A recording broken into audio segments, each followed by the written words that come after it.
According to a recent report, 2/3 of free-to-play mobile game players ditch the app within 24 hours of downloading it. I mean, that's kind of the culture that the App Store is that you've got thousands of free apps and they're desperate to get you to download them in hopes that you spend money on them.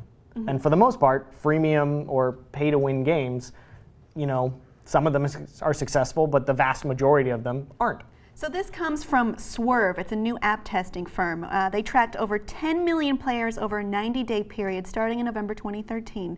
They tracked 30 titles, and that's what they found was that people would download them, play them a little bit, it's gone within 24 hours of the initial download. Is that really how you feel about mobile gaming? It tells me two things. Yeah. And one is that it's awesome that people can download a free app and try it out and see if they like it. They don't have to commit any money to them. It's also the standard for gaming these days is just below low. Is that most of these games are just garbage and you know right away. True. I'm not a huge mobile gamer because I do feel a lot of these games are awful and they don't deserve my attention or my money. I know they're free, but of course you can pay for well, you end up having to pay for something eventually, right? I mean, I never play them because I just, like you said, they're garbage. I'm not going to play with garbage. There are some games that I have played that have like interesting game mechanics and cool visuals that you play, but pretty soon you realize that in order to not drive you insane, you will have to pay money for some element of this. Yeah. Or else you're waiting 3 days for your dragon egg to hatch. And then I'm like, well, fuck, this is not a 3-day wait simulator. I just wanted to play a game. Goodbye. It's a 3-day wait simulator with tapping. Yes. Yeah, with tapping and sliding. You can pay $5 and get your dragon now. Yeah.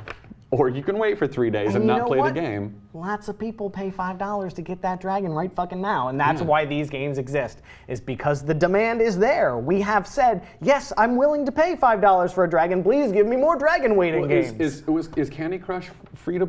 Like, is that like a free, but in order it's to... one of those they're things counting you on you have to get to wait addicted to play the to next want to level play. unless you pay for it now. Yeah. Or you can buy power-ups or something like that. And that game is wildly successful. People play that and pay for it all the time. So that's why the App Store is full of these shitty pay-to-win games, is because we'll do it, apparently. Yeah. According to a different free-to-play app expert, Ben Cousins, he says that keeping 40% of your users into the second day, past 24 hours, is a sign of a huge success.